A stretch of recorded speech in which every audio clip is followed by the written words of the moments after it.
Hey guys, welcome to another episode of Ancient Sleeping Podcast. Tonight we're checking into history's worst reviewed Airbnbs. No tea service, no mints on the pillow, where cozy meant sharing your straw mattress with livestock and rustic charm, translated to no walls. The online reviews would have been spectacularly brutal, if only they'd had the internet. If you enjoy these gentle reminders that your mattress is objectively better than anything King Henry VIII slept on, you might like our channel. Consider subscribing. It costs less than a night at a medieval inn, and we promise no livestock in the bedding. Now let's tuck into the wonderfully terrible world of ancient accommodations together. You think your upstairs neighbors are loud? Try sharing a room with a dozen drunk pilgrims and brawling merchants after a long day on the road. Ancient inns weren't just places to sleep. They were endurance tests for your eardrums. The noise never stopped, from sunset until sunrise, and the thin wooden walls did nothing to contain it. Communal sleeping meant every sound carried. A single snore could keep an entire room awake, their rumbling breaths bouncing off bare walls. But snoring was the least of your problems. Drunk travelers sang off-key hymns or recounted their days. Adventures at full volume. Merchants haggled over prices long into the night, their voices rising with each round of ale. Arguments broke out over stolen blanket space or accidental elbow jabs. And all of this happened inches from your ears because everyone was packed onto the same straw mattress. Animals added to the chaos. Chickens roosting overhead, startled at noises, flapping their wings and squawking. Dogs barked at shadows or fought over scraps travelers dropped. Some inns stabled horses just outside the sleeping quarters, their stomping and whinnying carrying through thin walls. One pilgrim's journal describes being kept awake by a goat that bleated every time someone turned over, which, with 12 people sharing a bed, meant constant interruption. Late arrivals were inevitable. Travelers straggled in at all hours, tripping over outstretched legs in the dark. Their entrance usually involved loud curses, fumbling with bags, and the inevitable argument when they realized their reserved spot had already been claimed. Medieval accounts mention guests lighting candles to inspect the bed situation, their flickering light waking everyone nearby. One particularly unlucky merchant wrote of being startled, awake 3 separate nights by different men falling onto him in the dark. Nighttime bodily functions couldn't be ignored either. With chamber pots shared among dozens of guests, the sounds and smells of their use filled the air. Those who tried to wait until morning often suffered noisy stomachs that kept neighbors awake. One 14th century medical text blames inn indigestion on travelers eating too quickly to avoid food theft and regretting it all night. Weather magnified every disturbance. Rain on thatch roofs created a drumming backdrop that made whispered conversations impossible. Winter wind whistled through cracks in the walls, forcing guests to shout over it. Summer heat meant open windows. That let in every barking dog and screeching owl from the surrounding village. A travel guide from 1391 advises bringing earplugs made of wax, though admits they do little against the drunkard shouting in your ear. Religious pilgrims were some of the worst offenders. Groups traveling to shrines often held impromptu prayer. Sessions at night, their chanting cutting through attempts at sleep. Others debated theology loudly, turning the dormitory into a late-night seminary. One particularly annoyed nobleman's letter complains about being kept awake by pilgrims arguing whether angels could dance on the head of a pin at 3 The morning. Seasonal events created special nightmares. Market days swelled inns beyond capacity, stuffing extra travelers onto already crowded floors. Festival nights meant drunken revelers returning at all hours. Harvest season saw laborers singing work songs well past dark.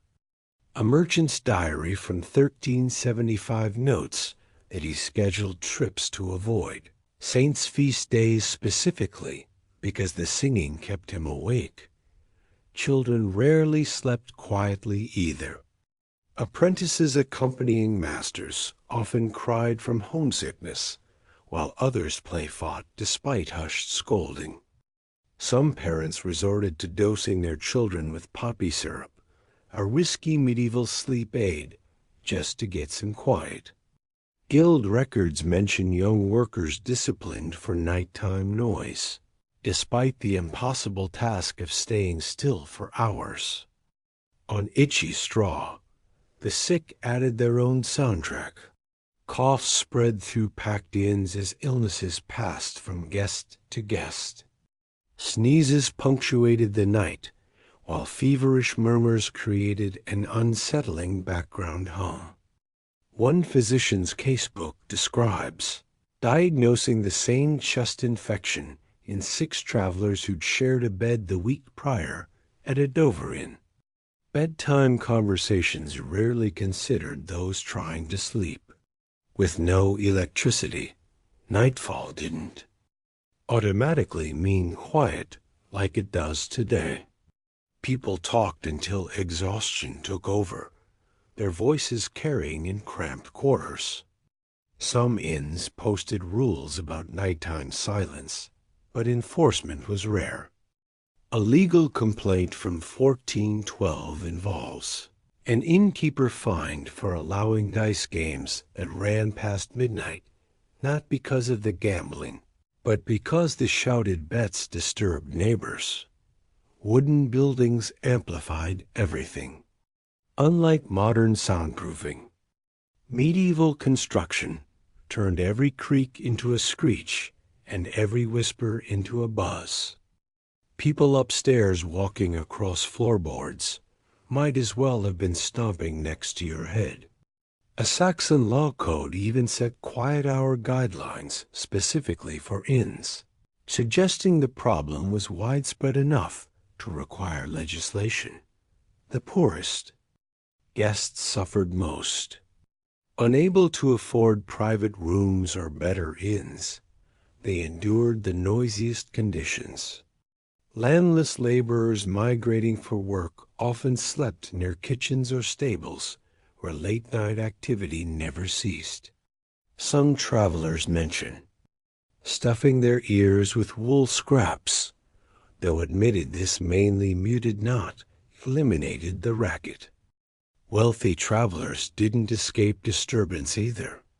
Private rooms still shared walls with common areas, letting in muffled but persistent noise. Those who brought servants sometimes found their retainers snored louder than strangers. One noblewoman's diary describes paying extra for a quiet room, only to discover was directly above the ale cellar where barrels rolled all night. Violence punctuated the noise with startling regularity. Arguments over stolen spots or accidental kicks often escalated quickly. Broken noses from flying elbows weren't uncommon, nor were brawls that spilled across sleeping bodies. A legal record from Winchester details a drunken brawl that woke an entire inn when combatants crashed through a partition wall onto guests sleeping on the other side. Some travelers embraced the chaos. Young merchants fresh from apprenticeships treated inns as extensions of taverns, drinking and laughing through the night.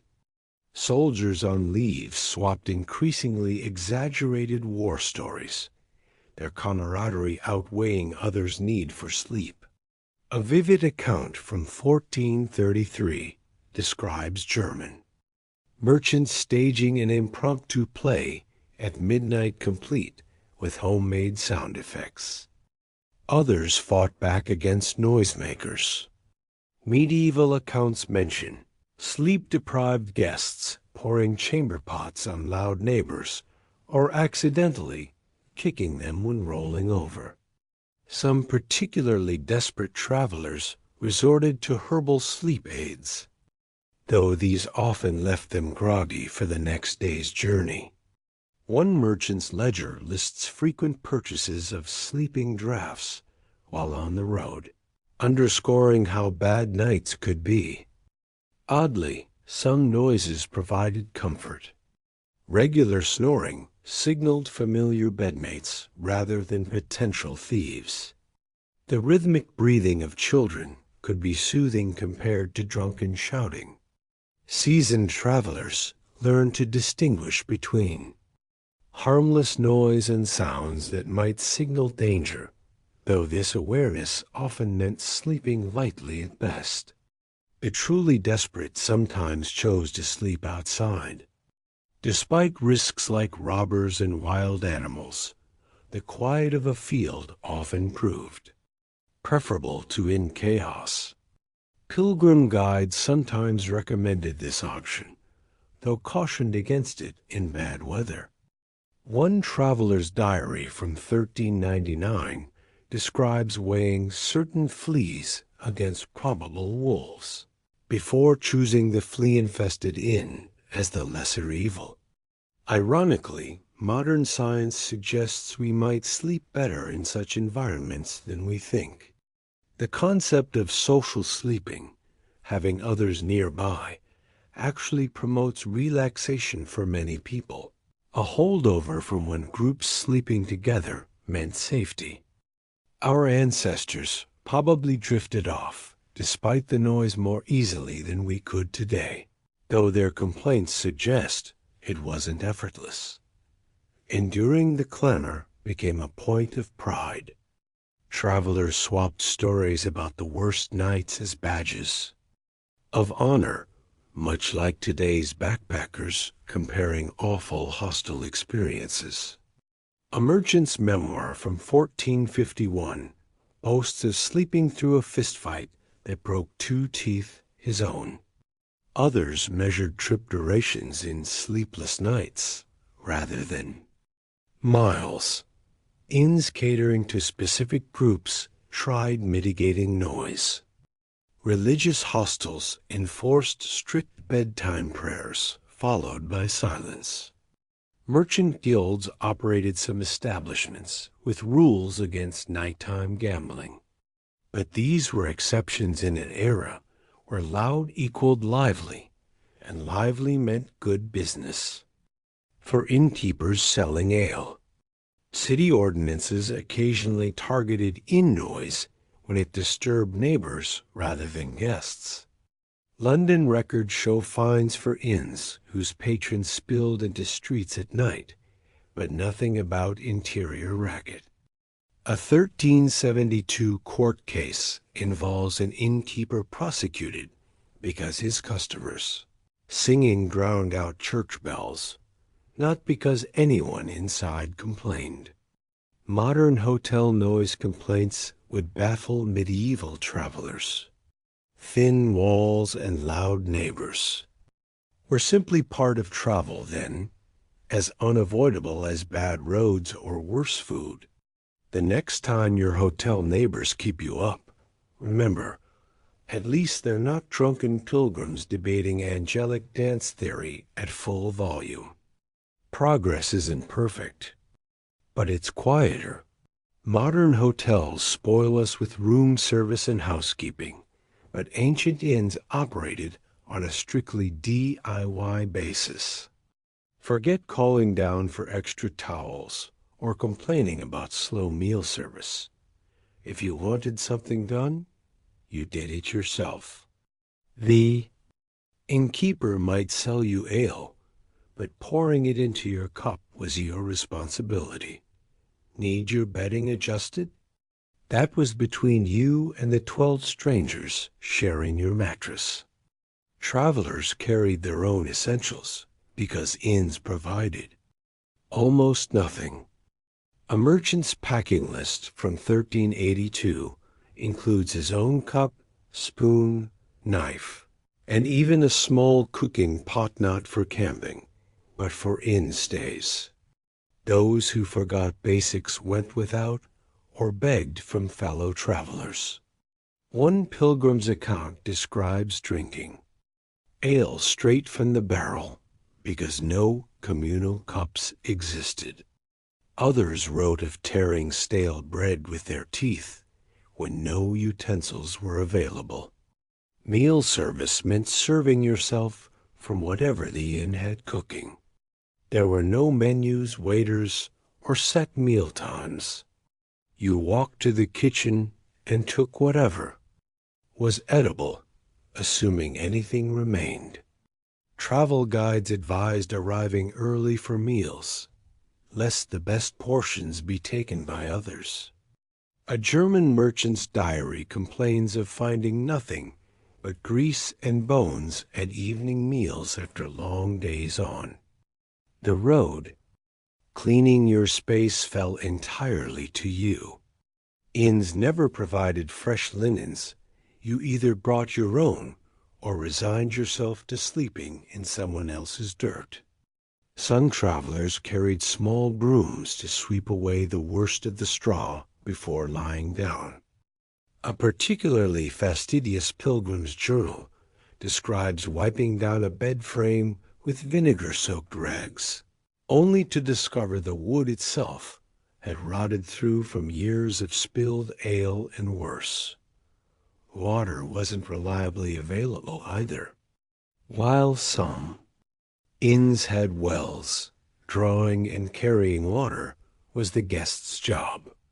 Forget hot showers. You'd be lucky to get a basin of cold water for washing. One noblewoman's travel account details bribing a servant to heat water for her, as the inn had no system for providing it. Most travelers simply stayed dirty until reaching their destination. Even basic amenities, like light, required effort. Inns didn't provide candles unless purchased individually at steep markups. Smart travelers carried their own, often embedding them in protective lanterns to prevent theft. A 15th century student's letter home complains about spending his book money on candles after being forced to study in darkness for a week. Security was strictly your responsibility. Without staff to monitor belongings, you slept with your purse sewn into your clothes or used it as a pillow. Some travelers chained their packs to bed frames or their own limbs. Merchant guides recommended hiding coins in multiple locations because total loss was inevitable otherwise. One ingenious solution involved hollowing out stale loaves of bread. To conceal valuables, illness required self-treatment too. Inns didn't stock medicines or summon doctors. Travelers carried their own remedies, from herbal salves to dubious plague preventatives. A physician's casebook recounts treating a merchant who drank his entire supply of wormwood tonic in one night, mistakenly believing it would cure his inacquired dysentery. Bed maintenance became a personal battle. With no staff to change straw or fight pests, guests improvised solutions. Some sprinkled herbs to deter fleas, while others draped oiled cloth as barriers against filth. A particularly desperate account.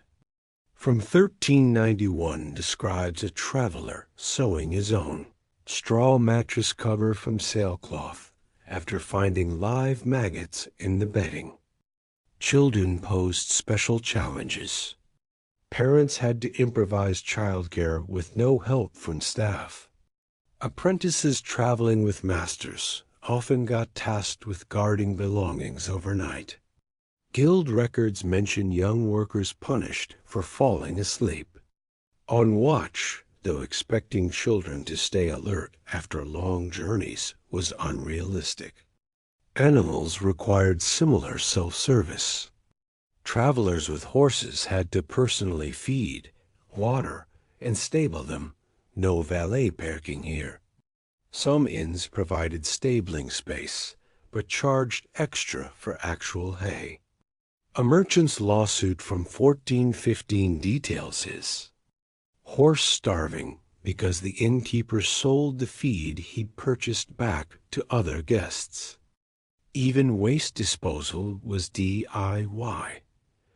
Chamber pots had to be emptied personally into courtyards or cesspits. No discreet staff handled this. Night soil collectors sometimes made rounds, but most guests dumped waste wherever convenient. A town ordinance from 1378 specifically prohibits inn guests from tossing chamber pots out windows, suggesting this was common enough to require legislation. Navigation assistance didn't exist. Today's concierge might provide maps. Medieval travelers asked fellow guests for directions or paid local guides. Wrong turns could prove dangerous without staff to advise on bandit activity or road conditions. One pilgrim's missed turn added 3 days to his journey because no one at the inn corrected his misunderstanding of the route. Medical emergencies became group efforts. When a traveler fell ill, other guests provided care or organized help. A particularly touching account from 1427 describes merchants pooling funds to send for a doctor after one collapsed with fever. Without this ad hoc teamwork, the sick were often simply left behind. Special needs went unaccommodated. Elderly or disabled travelers relied on companions, not staff assistants. One heartbreaking letter tells of a lame merchant dragged upstairs by his apprentices because the inn had no ground-level sleeping areas. Others describe constructing makeshift ramps for injured companions from whatever wood scraps were available. Basic comforts required negotiation. Want an extra blanket? You bargain directly with another guest. Need help lifting something? Your success depended on who happened to be nearby. The concept of staff assistance was so foreign that one nobleman's shocked account describes an inn where servants actually helped guests with bags and exceptions so rare, he named the establishment. In his will, the wealthy could pay for limited services. Some high-end inns employed boys to run errands or guard doors for a fee. But even these were independent contractors rather than proper staff. Account's expense ledger shows regular payments to inn lads for basic tasks his own servants would normally perform. Communication barriers exacerbated problems. Without standardized staff, travelers in foreign regions struggled to convey needs. Phrasebooks existed for this purpose, with useful translations like, "Where is the latrine?" and "My horse is lame." One humorous account describes a French merchant accidentally ordering 20 prostitutes instead of 20 eggs due to a phrasebook error. Personal hygiene suffered most from this system. Without staff to maintain facilities, Travelers either went without washing or invented solutions. Some bathed in rivers regardless of weather. Others used drinking troughs meant for livestock. A particularly ingenious method involved using beer as a primitive shampoo, though it mainly attracted insects. The lack of staff created dangerous situations. Fire spread quickly, with no one monitoring hearths or torches. Several inns burned down after drunken guests knocked over flames with no staff to intervene. Legal records show survivors suing innkeepers for negligence, though proving fault was difficult. Seasonal challenges multiplied without assistance. Winter travelers had to personally chop extra firewood if supplies ran low. Summer visitors fought insects alone when no one maintained screens or netting. A merchant's springtime account tells of personally removing nesting birds from his sleeping area because no one else would. The modern concept of customer service didn't translate. Complaints went unheard unless delivered with threats or bribes. One bold traveler's diary describes dumping a chamber pot on an innkeeper's bed after receiving terrible service. Risky move when the proprietor likely kept weapons behind the counter. Oddly, this system persisted for centuries. Even as trade expanded and travel increased, inns resisted hiring proper staff. The idea that guests should serve themselves remained entrenched until surprisingly late. A 1615 travel guide still advises carrying your own utensils, suggesting how little had changed. Some travelers preferred the self-sufficiency. Military veterans and seasoned merchants often disdained the rare inns with servants, considering them soft or overpriced.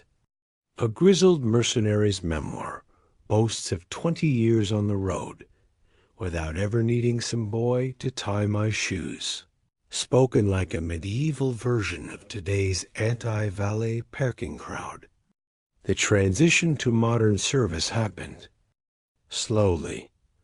Coaching inns of the 1700s began offering real staff, but old habits died hard. Many travelers continued doing things themselves out of ingrained suspicion or frugality. Some elderly merchants' accounts complained bitterly about newfangled inns where servants pestered guests with unwanted help. Industrialization finally killed the self-service inn. With more women and families traveling, demand grew for reliable amenities. Railroads required standardized lodging for their schedules. The last holdouts clung on in rural areas, but by 1900, the idea of properly staffed inns was firmly established. Today's hotel service would baffle medieval travelers. The concept of someone changing your sheets daily, delivering meals, or responding to complaints would seem impossibly luxurious. Modern guests know to tip for good service medieval ones would have assumed the staff was angling to rob them. The next time your room service takes 30 minutes instead of 20, remember, at least someone's bringing it at all. Your medieval counterpart would be knee-deep in straw, bargaining with a drunk farmer for half his sausage, and wondering if that chamber pot in the corner had been used yet. Progress happens slowly, but it's better than serving yourself breakfast from a pot that might contain yesterday's mystery meat. You wouldn't call it a bed by today's standards. More like a burlap sack stuffed with whatever dry vegetation was cheap as straw. Reeds, occasionally twigs, if the innkeeper was feeling generous. The mattress sat directly on the floor, or a wooden platform with no padding underneath. Lie down, and you'd feel every lump and knot beneath you, pressing into your ribs and hips. Some inns didn't even bother with burlap, just piling loose straw in a corner and calling it a sleeping area. These straw mattresses didn't get replaced at all. An inn might top up the filling when the old straw compacted into a thin, crunchy layer, but the base could be years old. Archaeological digs at medieval inn sites found stratigraphic layers of straw, packed down like geological sediment, with the bottom levels blackened from spilled ale and decomposing into something closer to compost than bedding. One 14th century merchant's diary describes arriving at an inn where the straw smelled like rotting grain and moved when disturbed, likely from the insect population thriving inside.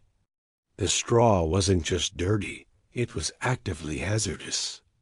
Without regular cleaning, it collected all the debris of travel: breadcrumbs, mud from boots, stray hairs, even blood from minor cuts.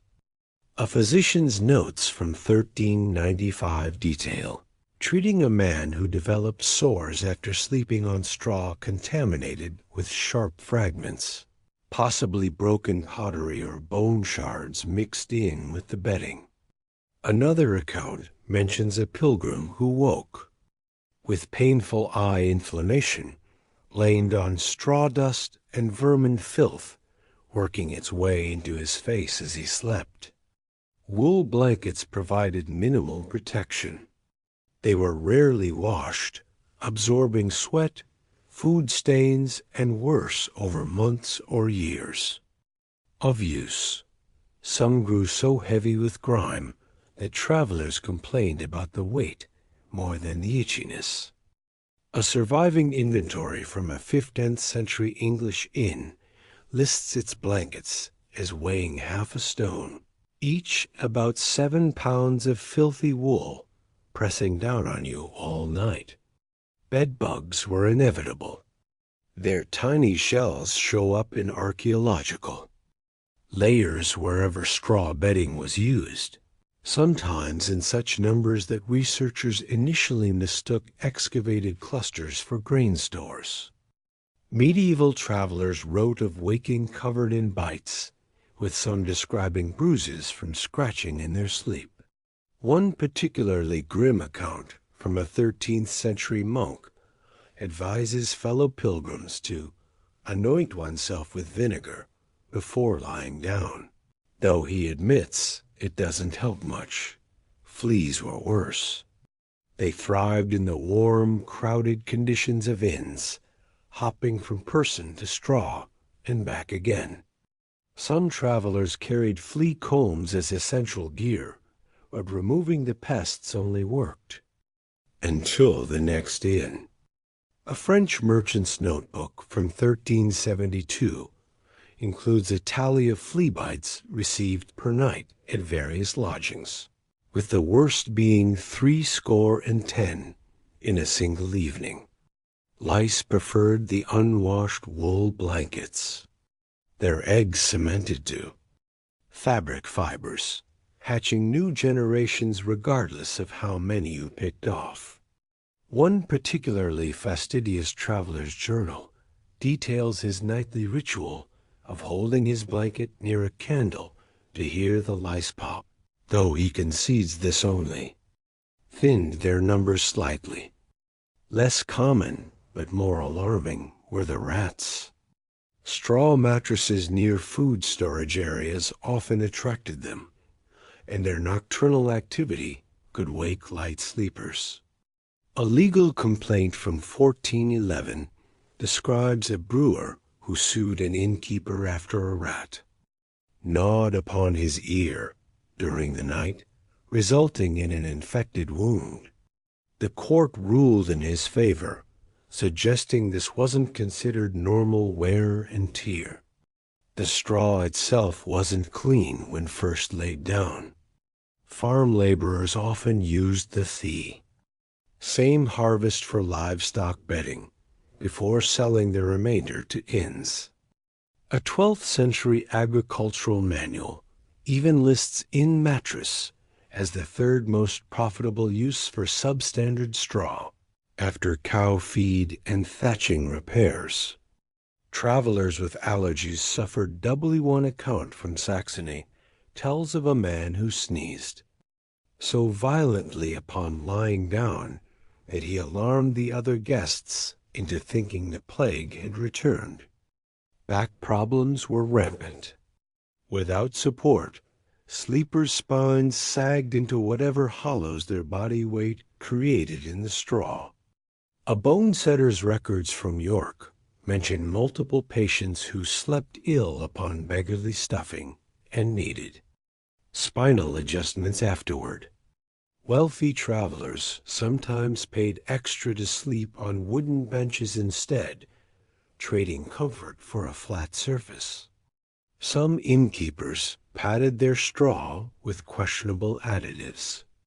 Seashells, dried pea vines, even shredded bark appeared in cheaper mattresses, creating lumpy terrain that shifted unpredictably.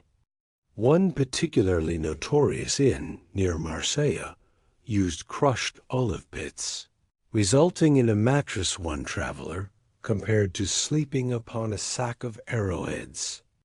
Dampness compounded the discomfort. In humid regions, straw grew musty within weeks, developing a fungal smell that permeated clothing. Coastal inns battled salt air that made the bedding brittle and abrasive. A Welsh poet's complaint from 1348 grumbles about scratching his limbs raw on salt straw during a seaside stay. Changing weather revealed new horrors. In winter, straw near drafty doors froze into prickly clumps. Summer heat accelerated decomposition, with some mattresses reportedly growing warm to the touch from microbial activity. A physician's warning. From 1387 cautions against sleeping in overheated straw, believed to cause humoral imbalances. Fire was a constant fear. Straw ignited easily, especially near hearths where guests dried wet clothes. Court records mention multiple inns burning down after embers jumped to bedding. Some taverns posted guards to prevent smoking near the sleeping areas, but enforcement was spotty. Alternatives existed, but rarely at inns. Wealthy households used feather beds, and some travelers carried folding bed frames to avoid direct contact with hostile straw. Most people just endured it. The concept of a good night's sleep was relative when your other choice was the bare ground. The worst part? You paid for this.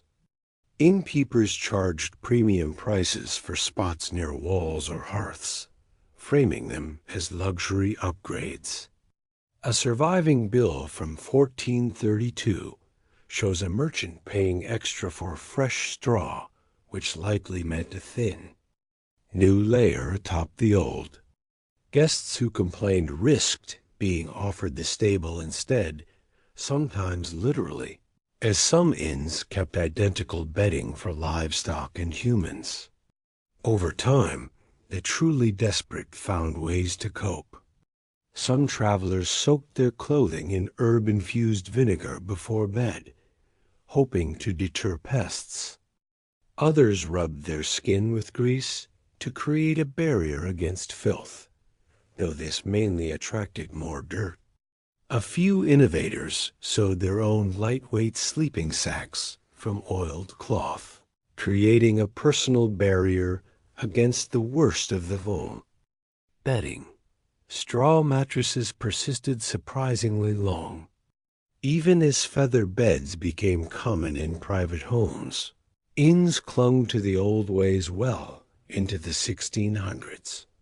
The economics were too favorable. Straw was cheap, easily replaced, and required no maintenance beyond occasional sweeping. Complaints piled up, but so did the profits. Improvements came slowly. The first real breakthrough was the rope bed frame, which at least lifted sleepers off the floor. Later versions added thin mattresses stuffed with horsehair, a slight upgrade over raw straw. By the 18th century, some forward-thinking innkeepers advertised clean beds as a selling point, though cleanliness standards remained dubious. Today's mattress complaints feel quaint in comparison. A sagging hotel bed or stiff pillow doesn't come close to the medieval experience of sleeping on what amounted to a compost heap. Modern replicas of straw mattresses exist in historical museums. Visitors rarely last 5 minutes lying on them before standing up, scratching, and declaring they've had enough. So the next time your mattress feels a bit firm, remember, it could be worse. You could be waking up with flea bites, a crick in your neck, and the distinct sense that something just scurried over your foot. Progress isn't just about comfort sometimes. It's about not sharing your bed with an entire ecosystem. Modern hotel guests might complain about the occasional bedbug, but ancient inns turned pest infestations into an art form. These weren't passive visitors. They were entire ecosystems that lived, bred, and thrived in the straw mattresses travelers had to sleep on. Fleas, lice, and bedbugs didn't just occupy medieval bedding. They'd established full societies there, generations deep, waiting for fresh blood to arrive with each new guest. The only thing worse than spending a night in these places was spending two. Fleas were the most democratic of pests. They didn't discriminate between rich and poor travelers. The straw mattresses provided perfect breeding conditions with body. Heat from sleepers keeping the flea eggs warm, and a constant stream of new victims ensuring steady meals. One 14th century merchant kept a tally in his account book of flea bites per night at various inns. Noting that 30 was average, 50 meant a bad sleep, and 70 left his skin looking like a pox victim's. Guests would wake covered in tiny red bumps, their scratching often opening the bites into sores that attracted still more problems. Lice preferred different real estate. While fleas lived in the bedding, lice set up shop directly on their human hosts, migrating from the wool blankets right into travelers' hair and clothing. The warm, unwashed wool common in medieval garments functioned like a lice subway system, allowing whole populations to move from person to person with ease. Removing them required meticulous combing with specialized knit combs tools that appear so frequently in archaeological digs. They might as well have been standard issue for travelers. Even then, it was a losing battle, since the next inn's bedding would just reinfest you. Bedbugs were the worst of all. Unlike fleas that jumped and lice that crawled, bedbugs stayed hidden in the mattress by day, emerging in the darkness to feed. Their flattened bodies let them squeeze into the smallest cracks in wooden bed frames or between straw strands. Medieval. Travelers wrote of waking in the night, feeling the telltale pinpricks of their bites. But lighting a candle to investigate accomplished nothing. The bugs vanished before the flame caught. The bites swelled into itchy welts that lasted for days. and some people developed fever-like reactions from the sheer number of bites. What made these infestations so severe was the complete lack of effective pest control. Modern hotels can call exterminators. Medieval innkeepers had fewer and more futile options. Some tried scattering strong-smelling herbs like lavender in the bedding, though this mainly added another layer of scent to the already pungent mix of sweat and musty straw. Others recommended dusting mattresses with powdered mercury or arsenic, solutions that sometimes killed the guests before they killed the bugs. A 13th century medical text casually suggests smearing the body with a paste of quicksilver and hog's grease to deter lice, with no mention of how often this treatment poisoned the wearer. Washing the bedding wasn't a solution either. Wool blankets shrank and became misshapen if cleaned too often, so most innkeepers simply beat them occasionally and called it sufficient. Straw mattresses couldn't be washed at all. Attempting to do so would turn them into a sodden, moldering mess. Instead, innovative travelers developed methods to cope with the inevitable. Some slept in oiled cloth sleeping bags as a physical barrier. Others coated their skin in rancid fats or pungent ointments that the bugs supposedly disliked, though these deterrents tended to repel fellow sleepers as well.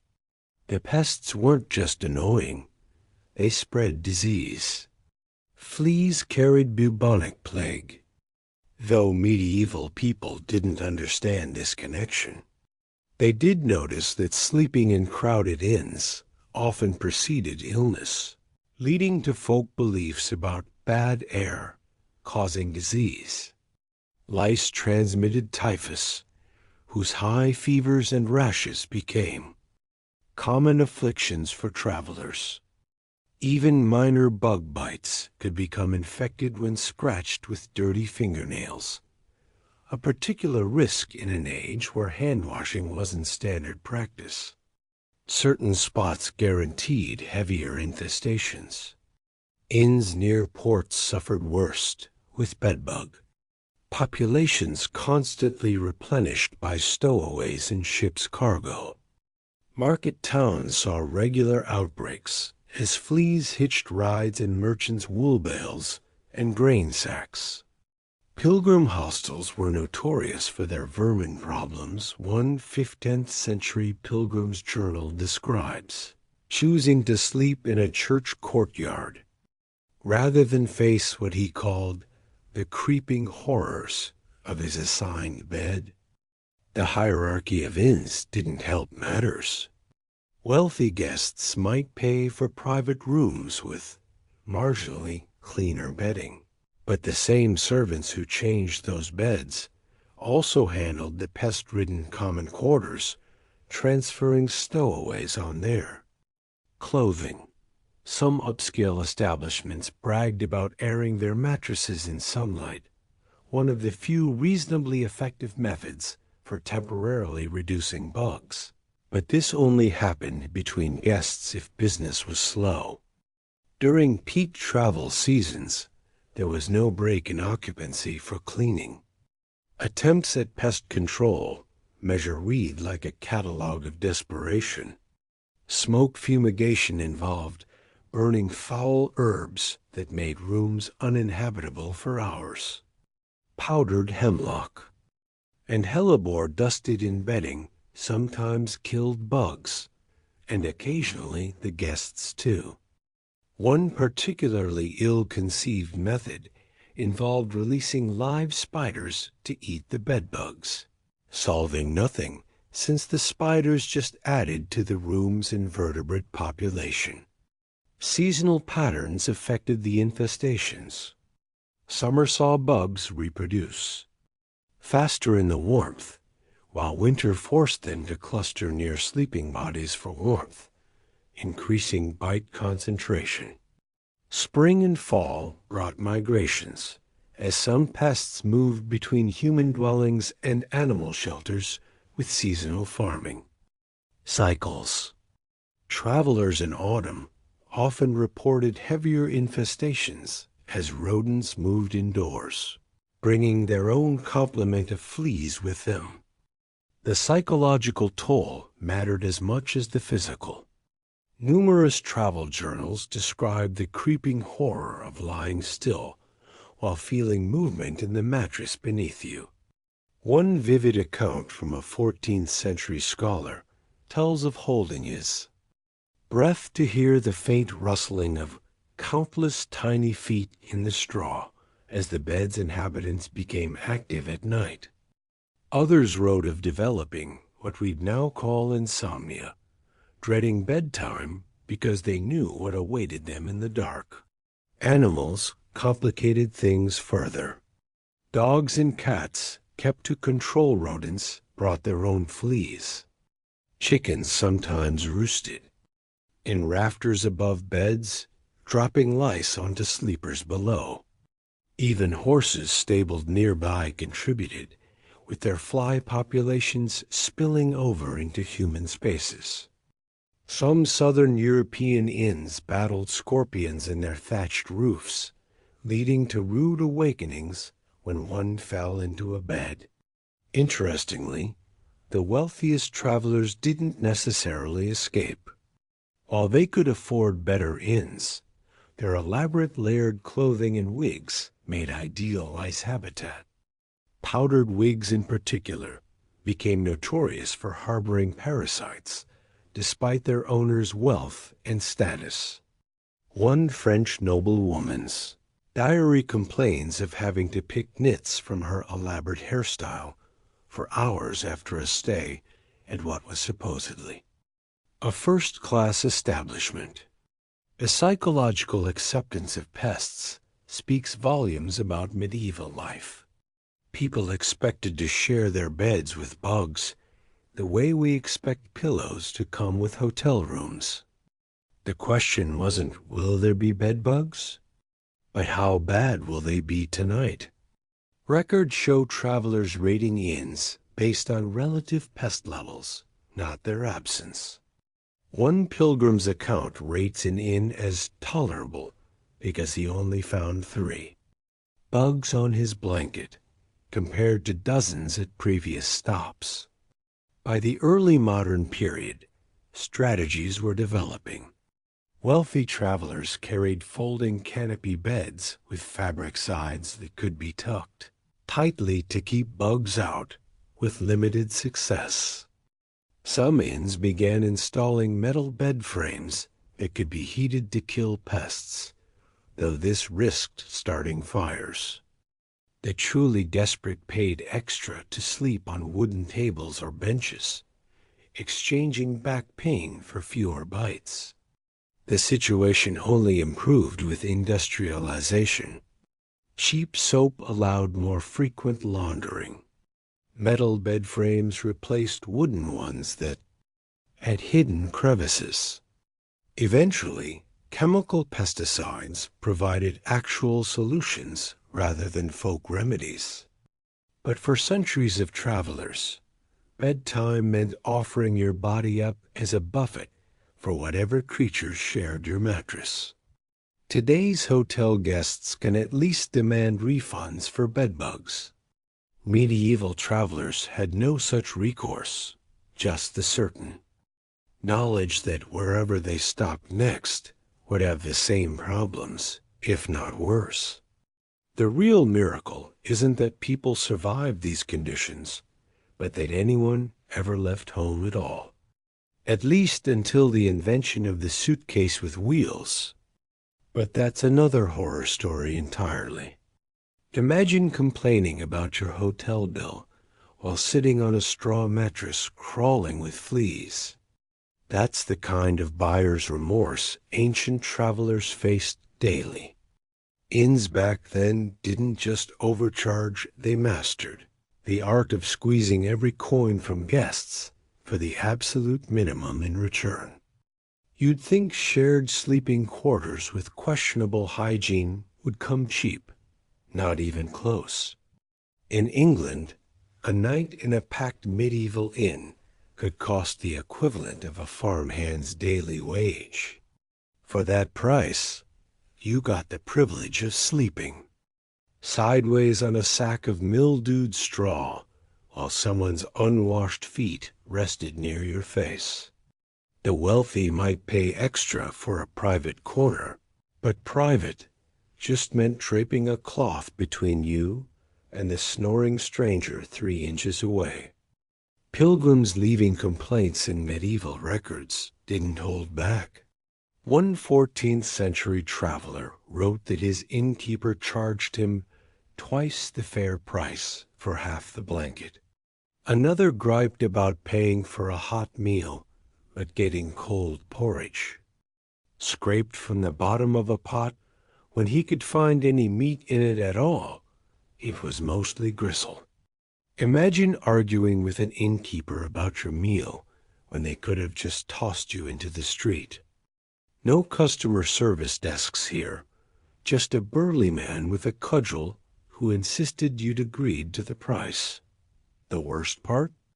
Price gouging wasn't accidental. It was policy. Inns along popular routes knew travelers had no alternatives. If you refused to pay, you'd be sleeping in a ditch.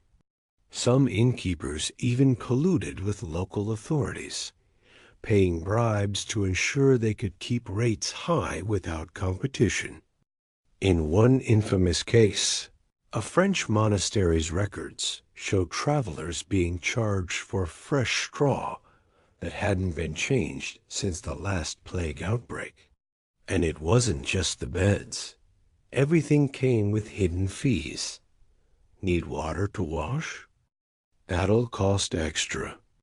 Want a candle so you don't trip over sleeping bodies in the dark? Extra. Even the privilege of keeping your shoes on while you slept some inns demanded payment to deter thieves. One German merchant's diary recounts being charged separately for bed, breath, and the right to not have his cloak stolen before. Dawn, the real kicker? You were often paying for things that should have been free. Many inns built their reputations on offering clean water, only for travelers to find the well was dry or the bucket had a hole. Others advertised stabling for horses, then demanded extra to actually feed the animals. In an age before consumer protection laws, your only recourse was grumbling into your ale, assuming you could afford the ale, which was, naturally, watered down and overpriced. Salt was valuable enough to be locked away, something mentioned in medieval records. So you can imagine how carefully innkeepers counted every pinch of seasoning in your meal, if you got any at all. Essentially, you paid luxury prices for what? Amounted to a night in a barn. The next time you wince at a resort minibar charge, just picture an innkeeper charging you extra for the lice already living in your pillow. Traveling in ancient times wasn't just uncomfortable, it was downright dangerous. While modern hotels have security cameras and keycard locks, ancient inns offered no such protections. You'd be lucky if the door had a latch that worked. The real threat wasn't just bedbugs or bad food. It was the very real possibility that you'd wake up robbed, beaten, or worse. Communal sleeping meant keeping one eye open all night. With a dozen strangers packed onto the same straw mattress, your possessions were fair game the moment you dozed off. Travelers sewed purses into their clothing or used them as pillows, but clever thieves still found ways to cut strings in the eyes. Dark. One merchant's diary describes waking to find his money pouch gone along with the patch of tunic it had been sewn to. Violence flared easily in these close quarters. Drunken brawls over stolen spots or snoring often escalated quickly. Weapons weren't uncommon, despite rules against them. A legal record from 14th century England details an inn dispute where one guest bashed another's head in with a chamber pot over, an argument about blanket hogging. The victim survived, but barely. Professional criminals targeted inns for good. Reason: travelers carried cash, trade goods, and sometimes expensive religious relics. Highwaymen often doubled as inn staff, casing victims during the day before robbing them at night. One particularly bold gang in medieval France would invite targets to drink, then slip narcotics into their ale. Victims woke hours later with empty pockets and pounding headaches. Innkeepers themselves weren't always trustworthy. Some routinely stole from guests, counting on travelers being gone by morning. Others charged protection fees to keep your belongings safe from their own employees. A surviving complaint from 1382 accuses an innkeeper of cutting open guests' saddlebags while they slept, taking a little from many so none would notice. Women faced extra dangers. Single female travelers were rare, but those who ventured out, often dressed as men to avoid attention. Even then, assault happened frequently enough that some pilgrim guides warned against staying at certain inns.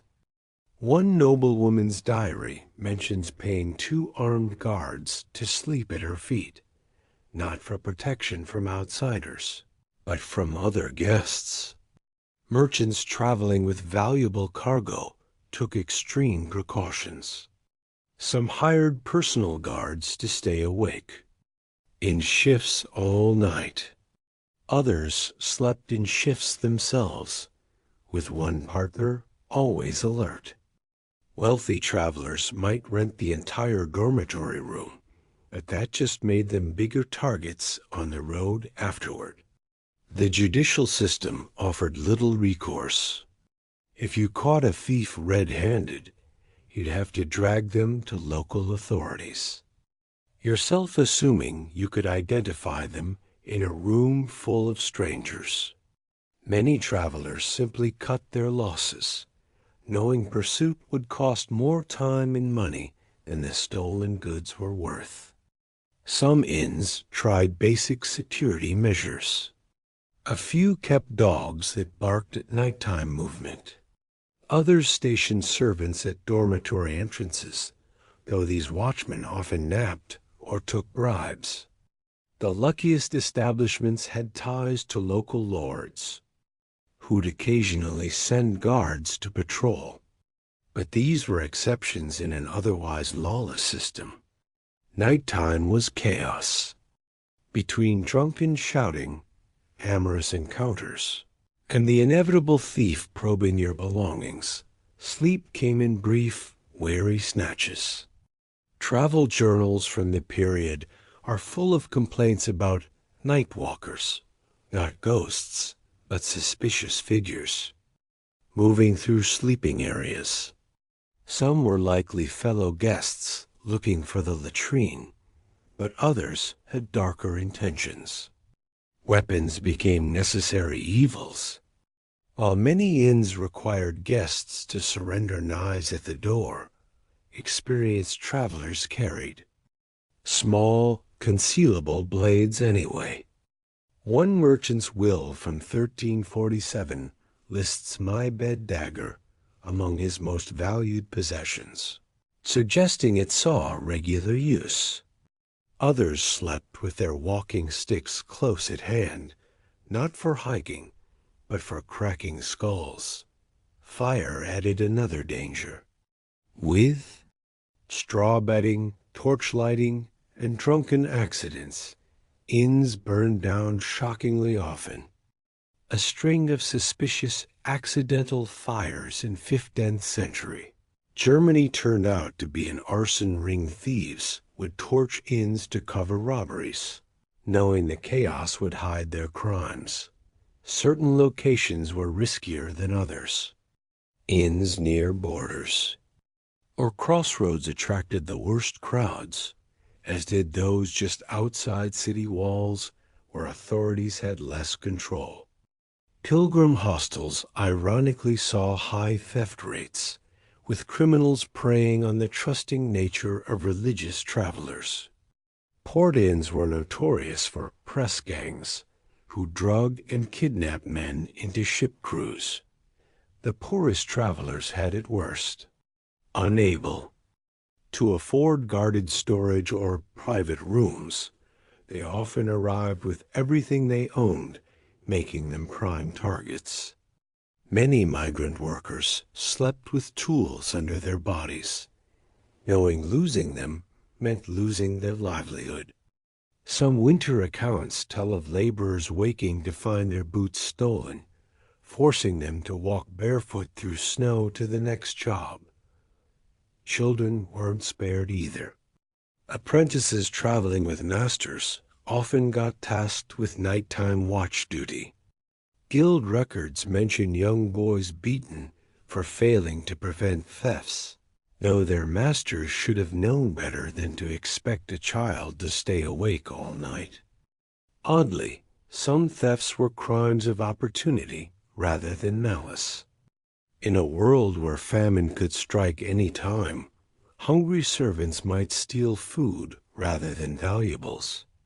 One legal case from 1391 involves a kitchen boy who took a traveler's salted fish not to sell, but to feed his starving family. The court showed rare mercy, sentencing him to return the fish bones rather than hanging. Animals added to the chaos. Dogs fought over scraps, sometimes waking entire rooms. Chickens roosting overhead would startle at noises, raining down feathers. And droppings. Worst were the rats, bold enough to nibble at sleeping travelers' hair or fingers if they smelled food residue. Privacy screens did little to help. Wealthy guests who paid for curtains around their sleeping space often found them bypassed easily. Some thieves used hooked poles to lift items over partitions, while others simply slit the fabric with knives. A nobleman's letter from 1423 complains of waking to find his curtain hanging in tatters and his ceremonial belt missing. Seasonal patterns emerged in crime rates. Winter saw more theft of warm clothing and blankets, while summer attracted pickpockets, taking advantage of looser garments. Harvest seasons meant crowded inns and more opportunities for theft, while Lent brought desperate souls willing to steal fasting rations. Religious pilgrims made ironic targets. Despite traveling with few valuables, their collection boxes attracted thieves. Some criminals even posed as pilgrims to blend in until they disappeared with several companions' offerings. Churches eventually mandated iron-bound collection boxes after one too many were pried open at inns. The rare honest innkeeper could make a fortune. Establishments with reputations for safety could charge premium rates, though maintaining that reputation required constant vigilance. A few became de facto banks, offering secure storage that predated modern safe deposit boxes. Some even issued primitive receipts that travelers could redeem at branches in other cities, an early form of travelers' checks. Bathing areas were particularly risky. While public baths usually had attendants, inn baths rarely did. Numerous accounts exist of thieves snatching clothes from unattended piles leading victims. to choose between running naked after the culprit or waiting in humiliation for spare garments. Some bathhouses posted warnings like, "Beware of clothes stealers," carved right into the walls. The bravest travelers slept outdoors instead. While exposed to weather and wild animals, at least they only had to worry about one direction of attack. Some merchant caravans preferred camping in defensive circles rather than risk inns, despite the extra work. Military veterans especially avoided establishments, having learned how easily crowds could turn dangerous. Ironically, the wealthy weren't. Always safer. Their fine clothes and jewelry made them marks for professional thieves who'd stalk them for miles. Some nobles resorted to traveling in plain clothing with hidden money belts, only dressing richly upon arrival. One count's memoir details how he slept with his signet ring tied around his testicles, the one place he felt sure thieves wouldn't. Check. Weapons regulations varied wildly. Some inns banned all blades, while others required guests to be armed, on the theory that everyone being dangerous created balance. A few forward-thinking establishments installed weapon racks by the door, though these mainly helped robbers arm themselves on the way out. The line between guest and thief often blurred. Many respectable travelers supplemented their income by pilfering from others when opportunity struck. One merchant's ledger from 1376 shows suspiciously regular found money, entries that exactly match common theft reports from the same period. Records from medieval courts show that most stolen goods were mundane: belts, knives, cloaks, and food. The real loss was often the travel time wasted replacing essentials rather than the item's value. A stolen whetstone might cost little, but without it, a craftsman couldn't maintain his tools, potentially ruining a whole work season. Some inns developed criminal specialties. Certain establishments became known as places to fence stolen goods, while others served as meeting points for outlaw bands. Law enforcement largely turned a blind eye unless the crime spilled into respectable areas. This practical tolerance meant many inns operated as semi-legal gray zones for centuries. Oddly enough, the safest places were often the cheapest. Flea-ridden. Hovels catering to the destitute attracted few professional thieves. There was nothing worth stealing. The real danger there wasn't robbery, but disease from the mattress you couldn't afford not to share. Modern hotel security seems almost excessive by comparison.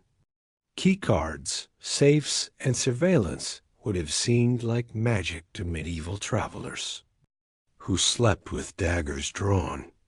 The next time your hotel room's deadbolt sticks, remember, at least you're not barricading the door with a chamber pot and praying. Progress isn't perfect, but it beats waking up to a thief gnawing through your money. You think your hotel sheets are questionable? Medieval inns took used linens to horrifying new levels. Their version of housekeeping involved shaking out blankets occasionally and calling it clean. Straw mattresses stayed in place for months, gradually compacting into dense, pungent mats of sweat, spilled ale, and whatever else guests tracked in. Those wool blankets draped over beds, they weren't washed between guests or ever, really. Over time, they absorbed so much grime they could stand upright on their own. A single blanket might weigh as much as a small cow from accumulated filth. Travelers sometimes found whole meals' worth of crumbs embedded in the weave, along with less pleasant surprises. One merchant's journal mentions picking lice eggs out of his blanket stitching by candlelight, only to give up when he realized how many strands were completely encrusted. The straw inside mattresses fared worse. Imagine bedding that hadn't been changed since last harvest, now serving as home to generations of fleas. New layers of straw got added atop the old, creating stratified filth that archaeologists today can date like tree rings. The bottom layers fermented slowly from body, heat and moisture, producing a sour, yeasty smell no amount of open windows could clear. Dampness made everything worse. In colder months, condensation from breath soaked into bedding, creating ideal conditions for mold.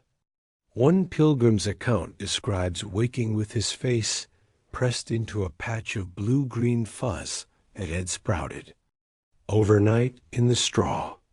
Summer heat accelerated decomposition, turning mattresses into warm, microbial playgrounds. A physician's notes from 1387 warn against sleeping in overheated straw, blaming it for everything from rashes to humoral imbalances. Skin infections ran rampant. The combination of dirty bedding, bug bites, and poor hygiene led to angry red rashes covering travelers' bodies. Open sores from scratching became infected easily in an era before antibiotics. Some accounts describe travelers using their own urine as a disinfectant, which did little except add another layer of stench to the mix. Contagious diseases spread easily under these conditions. With no understanding of germs, no one connected the reused bedding to illness. Typhus traveled via lice in the blankets, while fleas in the straw carried plague. Even minor colds passed quickly when a dozen people shared the same mattress night after night. One monastery's records show 7 travelers dying from this sweating sickness. Within a week of staying at the same inn, their identical symptoms suggesting shared bedding as the culprit. The wealthy didn't escape these horrors. While they might afford private rooms, the linens weren't any cleaner, just less shared.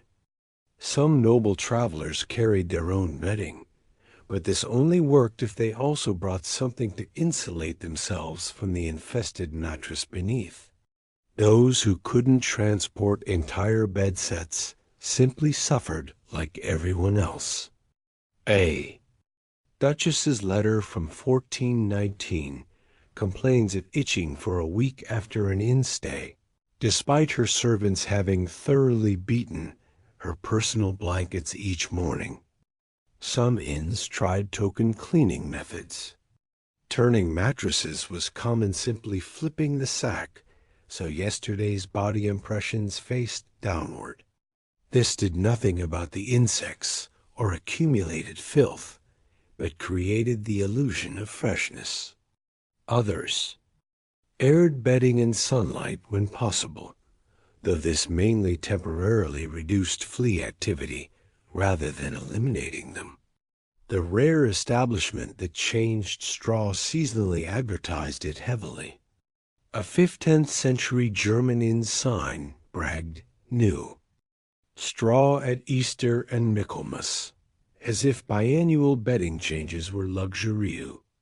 Travelers paid extra for these marginally cleaner spots, though clean still meant sharing with fewer generations of pests. Bloodstains stayed indefinitely. Without proper laundering, blankets bearing evidence of past injuries or fights got reused as is.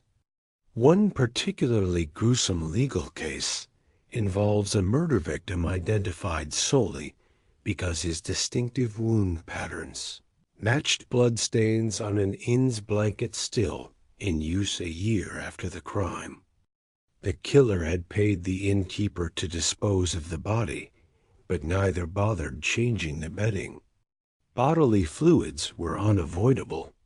Between sweat, drool, and occasional nighttime accidents, the average mattress absorbed a staggering amount of human discharge over its lifespan. Some inns sprinkled herbs like lavender or rosemary to mask smells, but this just layered floral notes atop the underlying funk. A French traveler's satirical poem from 1392 compares the scent of his inn bed to a rose grown in a midden heap. Washing techniques existed, they just weren't for inns. Household manuals detailed elaborate cleaning processes for fine linens, involving boiling, pounding, and sun bleaching.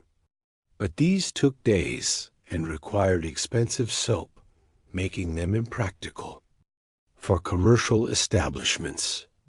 An inn's idea of washing might involve dragging blankets to a river and beating them with rocks if they bothered at all. Drying presented another hurdle. Heavy wool blankets took forever to dry without modern machines, during which time they couldn't earn money.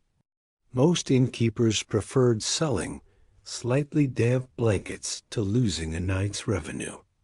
Guests then slept under clammy covers that reeked of wet sheep, assuming the blankets had been washed at all rather than just dunked for show. Bed inspections revealed terrifying truths. Travel journals frequently mention lifting blankets to discover layers of dead skin flakes, insect casings, and mysterious stains. Some compared the experience to archaeologists excavating a midden, carefully brushing aside strata of debris to find a marginally cleaner match to lie on. Children suffered particularly badly. Parents often placed youngsters between adults as buffers against the worst filth, not realizing this exposed them to more diseases. Apprentices traveling with masters frequently developed persistent rashes from nights spent on infested bedding. One guild's records show a 40% rate of skin infections among young journeymen, blamed on inn rot. Medical texts blamed the victims. Physicians claimed rashes resulted from travelers' own bad humors rather than filthy conditions. Recommended treatments like vinegar scrubs or mercury ointments often worsened the irritation. Only the wealthiest could afford regular baths with actual soap, and even they couldn't escape infested inn bedding altogether. Some lodgings specialized in certain stains. Tavern inns had blankets perpetually reeking of spilled ale. Market town boarding houses smelled of whatever goods passed through. One merchant's diary complains of waking up smelling like smoked herring after a night near the fishmonger's quarters. Pilgrim hostels bore the distinctive sweat and blood scent of unwashed travelers weeks into their journeys. Oddly, the worst places sometimes developed perverse pride. Particularly filthy inns gained reputations as tests of endurance, with travelers staying there just to say they survived. One notorious German establishment, called the Fleas, Nest proudly displayed guest-signed bed frames, each signature dated to prove the signee hadn't died from the experience. Opting out wasn't simple. Travelers who chose to sleep outside still needed blankets against the cold blankets that then became just as dirty as any inns. Soldiers on campaign often preferred sleeping in armor to lying directly on questionable straw, despite the discomfort. Only the truly desperate slept on bare ground, where at least the earth absorbed some fluids instead of holding them against your skin all night. Bed-sharing etiquette developed around the filth. Experienced travelers claimed spots where the straw looked marginally fresher or used their cloaks as barrier layers. Some carried small squares of oiled cloth to place beneath their faces, creating a minimal hygienic buffer. Others simply got drunk enough not to care what they were lying in. The lack of alternatives kept inns in business. However awful the conditions, most travelers needed shelter more than cleanliness. Merchants couldn't very well conduct business if they refused every bed along their route, and pilgrims weren't about to abandon spiritual journeys over itchy blankets. People endured the filth because they had to, though their complaints fill. Historical records. Modern hotel star ratings would baffle medieval travelers. Today's one-star motels still provide washed sheets and vacuumed floors luxuries beyond any 14th century inn. And next time you recoil from a questionable hotel, blanket, remember, at least it's been washed since the Middle Ages. Probably. If you thought modern hotel breakfasts were bad, ancient inns set the bar considerably lower. Picture bread that moved, and not because it was fresh. Watered-down ale that tasted more like the barrel it came from than actual beer. And meat stews, where identifying the ingredients became its own form of mystery dinner theater.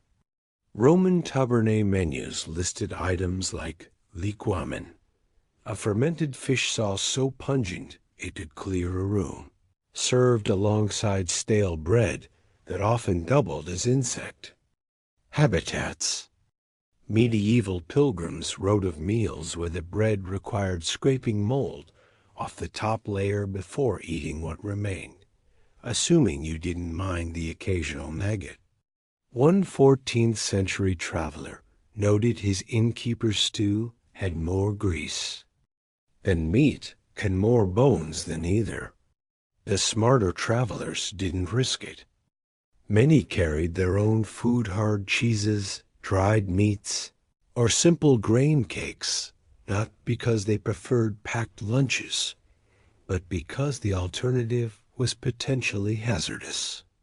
A well-preserved merchant's diary from the 12th century details how he rationed his personal supplies to avoid inn meals entirely, writing, "Better hungry than poisoned."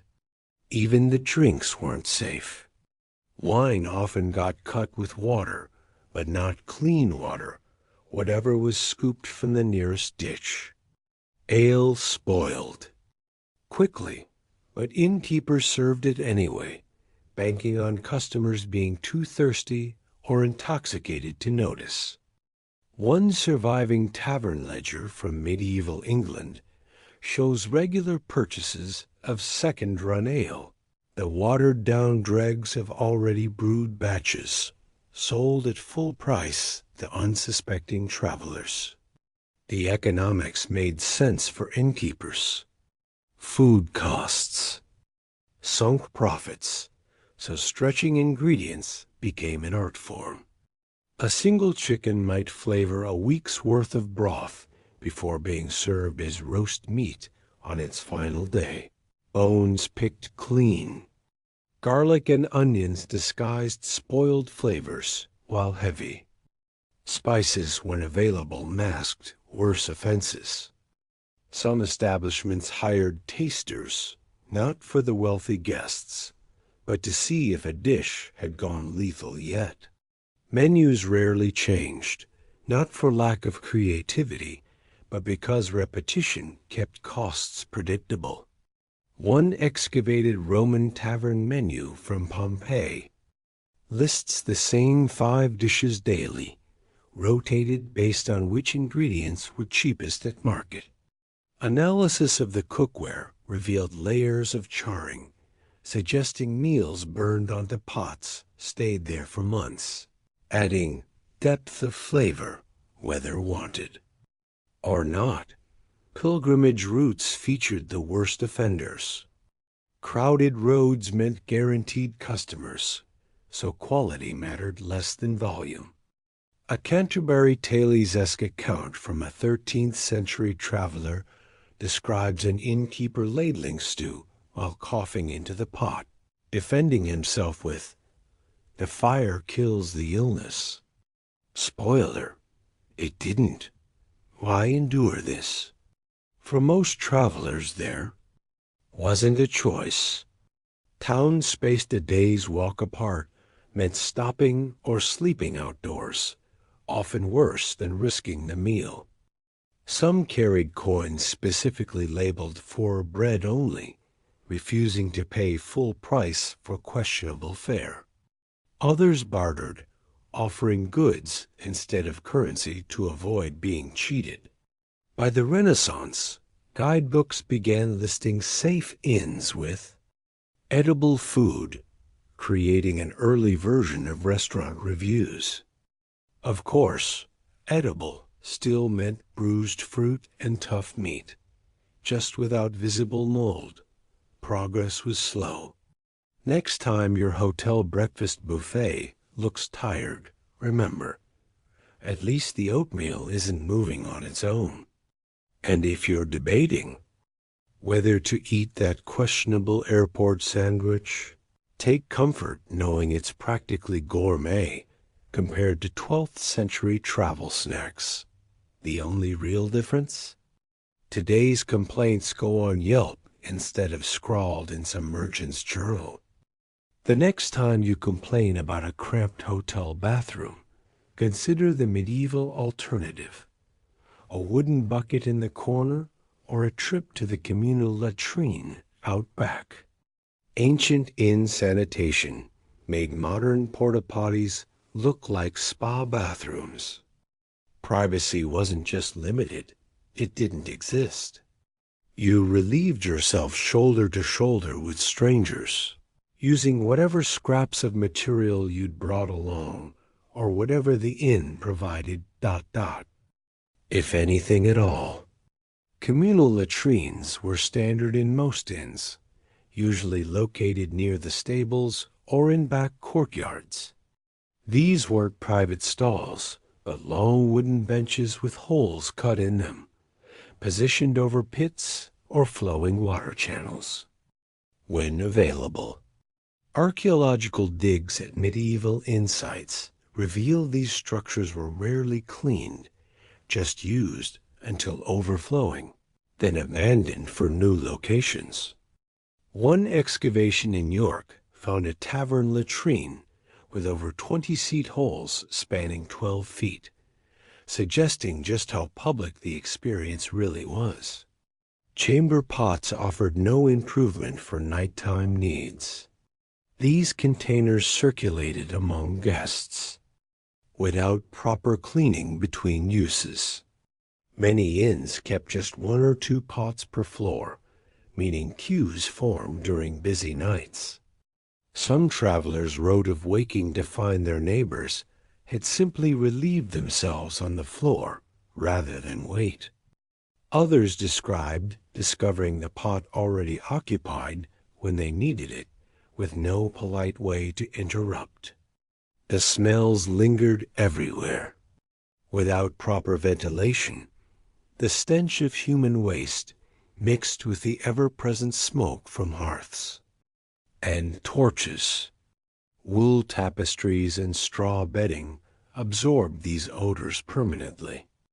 One merchant's diary from 1379 complains of an inn where the very walls seemed to sweat piss. The ammonia scent so strong it made his eyes water. Another account mentions a pilgrim hostel where the reek from improperly placed latrines drove guests to sleep in stables despite the animal dung there. Cleanliness wasn't a priority. Excavated inn latrines show layers of waste interspersed with food scraps and broken pottery, suggesting cleaning meant occasional sweeping rather than actual sanitizing. Some establishments threw lime or ashes into pits to reduce smell, but this did little for disease control. A physician's notes from 1393 blame several dysentery outbreaks on inn latrines, positioned too close to wells, a common but deadly mistake. Privacy was laughable. Those using communal latrines did so in full view of passers-by, with at most a low partition between seats. Chamber pots got used in crowded sleeping halls, with users turning discreetly into corners at best. Women travelers faced particular humiliation, often needing escorts just to visit facilities safely after dark. One noblewoman's letter describes paying a servant to stand guard with a lantern during nighttime bathroom trips, though this mainly attracted rats drawn by the light. Toilet paper didn't exist. Wealthy travelers might carry cloth scraps, but most used whatever was handy: straw, leaves, hay, or the infamous gomp stick, a wooden scraper shared among latrine users. Archaeological finds include these sticks worn smooth from use, sometimes preserved in latrine pits where they were likely dropped. One particularly grim discovery in London revealed moss with parasite eggs still clinging to its medieval toilet. Paper frozen in time. Dangers extended beyond poor hygiene. Bandits sometimes lurked near outdoor latrines, waiting to ambush lone travelers. Others fell victim to collapsing seats when old boards gave way mid-use. A legal record from 1412 details. An innkeeper fined after a drunk guest drowned in his own cesspit, having mistaken the hole for solid ground in the dark. Winter brought special horrors. Exposed latrine seats became icy hazards, while chamber pots left too long froze over. Some travelers describe breaking ice layers on pots before use, then watching their contributions steam in the cold air. Frostbite was a real risk during extended visits to outdoor facilities, one merchant's accounts include purchasing extra socks specifically for privy duty. Summer wasn't better. Heat accelerated decomposition in waste pits, creating clouds of flies and intensifying smells. The same wealthy traveler who complained about winter ice wrote of summer visits where the very air seemed thick enough too. Chew, mosquitoes bred in stagnant wastewater, spreading diseases like malaria that plagued medieval Europe. Travel guides warned about insanitation specifically. Pilgrim manuals advised carrying one's own clean seating cloth to place on latrine benches as protection against splinters and disease. Merchant handbooks suggested inspecting facilities immediately upon arrival if an inn's latrine appeared. Particularly foul, the food was likely worse. Some particularly fastidious travelers carried small incense burners to mask odors, though these mainly added another layer of scent to the existing miasma. Disease spread rapidly under these conditions. Archaeologists analyzing medieval latrine soils find eggs from parasites like roundworm and whipworm in nearly every sample. Dysentery outbreaks regularly traced back to specific inns where waste contaminated drinking supplies. Even the Black Death may have spread faster due to poor sanitation. Some plague strains can survive in human waste. The wealthy suffered too. While they might afford private rooms, these often came with luxurious chamber pots that still had to be emptied into the same foul cesspits as everyone else's. Nobles traveling with servants still had to endure roadside inns between their own estates. One count's memoir describes bribing innkeepers to let his party use the stables instead of the main building, simply to avoid the stench. Some establishments experimented with improved facilities. A few luxury inns near London built latrines over running streams, though cleanup crews still had to manage overflow during dry spells. Others installed primitive flushing systems using rainwater barrels, but these often malfunctioned. One failed innovation involved funneling kitchen wastewater through latrines, system that mainly added food scraps to the sewage cocktail. Animals compounded the problem. Dogs and pigs scavenged around latrines, sometimes becoming aggressive when disturbed. Chickens pecked at waste for undigested grain and wandered back into kitchens. Rats were omnipresent, drawn by the constant food supply. One terrified traveler's account describes seeing more rats than men at a riverside inn's latrine at midnight. Design flaws abounded. Many latrines lacked proper doors or partitions, leaving users exposed to weather and onlookers. Others had gaps wide enough to lose small items through accidentally keys, coins, even shoes. A particularly humorous legal case from 1431 involves a merchant suing an innkeeper after his purse slipped through latrine boards, though no one volunteered to retrieve it. Nighttime bathroom trips required strategy. Smart travelers kept chamber pots close at hand rather than venturing outside in the dark. Those who couldn't avoid trips often paired up for safety, though this mainly meant suffering together. One pilgrim's journal mentions tying himself to a companion with rope during nighttime visits, so neither would get lost or fall in. Alternatives were scarcely better. Some travelers opted for roadside bush instead of inn facilities, risking robbery or animal attacks. Others held it for uncomfortably long stretches between civilized stops. Medical texts from the period detail numerous bladder and bowel complaints attributed to travelers' restraint, essentially medieval urinary tract infections from avoiding foul bathrooms too long. Oddly, some cultures handled sanitation better than others. Islamic-ruled Spain had relatively advanced sewer systems that put Christian Europe to shame.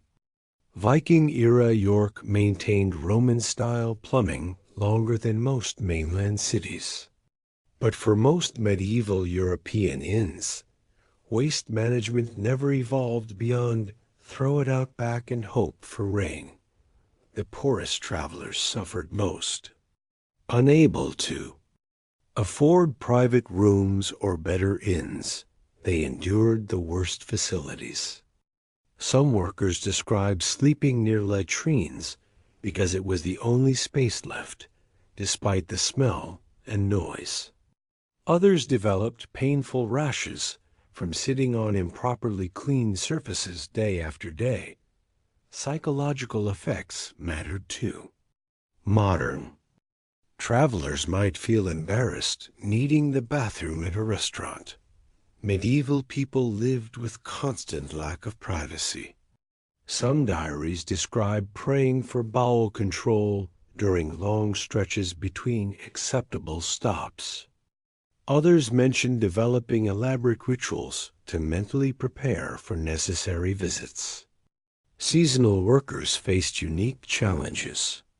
Harvest laborers moving between jobs often arrived to find inn latrines already overwhelmed by early arrivals. Winter. Market vendors sometimes discovered facilities frozen shut, forcing improvisation. One particularly inventive solution involved repurposing abandoned wine barrels, creating a temporary but overpoweringly aromatic arrangement. Children suffered disproportionately. Small bladders meant more frequent trips, often with no accommodations.